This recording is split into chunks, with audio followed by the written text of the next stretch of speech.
Hello, and welcome to this video tutorial where we're going to focus on how you approach dealing with students. What I'd like you to think about is, when you engage with a student, what are you trying to achieve? And what is your focus in any given moment? I'm sure you have experienced it. Sometimes you can be in a class and because of everything going on, or because the class are focused on the teacher, you get sidetracked and literally forget why you're there or what you're doing.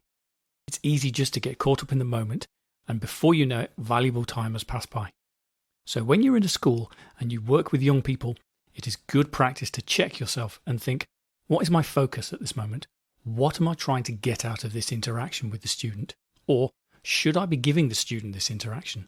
Improving and honing your focus is really important. So always think about what you are going to get out of that moment, or what you are trying to give in that moment, rather than just going through the motions and being reactive to whatever you come across.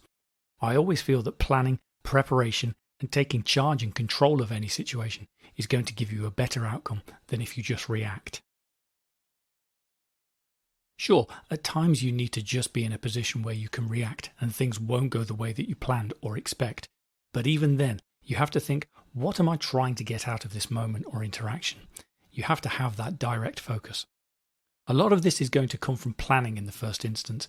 Being well planned gives you something to return to, a focus in itself.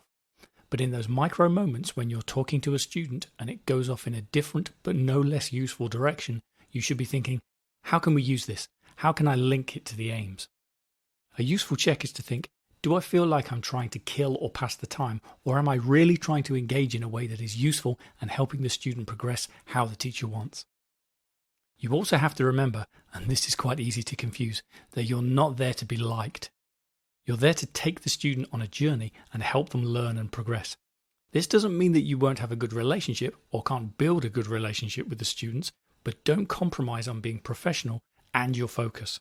Some students are very good at distraction and do it to avoid the work or facing difficulties. Always think, why am I here? What am I doing? By losing focus and trying too hard to be liked, you can be seen as an easy touch and begin to lose their respect. Once that happens, it is very hard to do your job.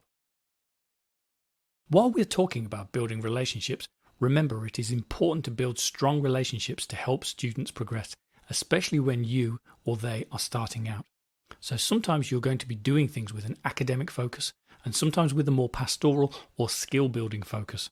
The key is to stick to the plan, and building relationships through good work together is not the same as trying to be liked or having being liked as a goal. Sometimes teachers and teaching assistants confuse being liked as being effective, when really being liked is a byproduct of having been effective, because you're focused on the student and progressing them. Talking to friends and colleagues is important. Don't be afraid to talk about why you want to work in education and what you want to achieve. Don't be afraid to explain what your concerns are and how you want to develop. Make sure you're also having conversations with people who are more experienced than you on how to resolve issues that you might be facing. Usually you will find that with help, nothing is insurmountable. I'd also say, try to be someone who spreads good throughout the day. It's very easy. It starts with the smile. And if you start to build that kind of currency, people will notice and it will come back to you. I don't have any empirical proof for it coming back to you, but believe me, you'll be someone that people want to be around, and you'll be noted for being someone positive. And in the long run, it just makes the job a lot easier, having that good humour and looking to share as much good as you can.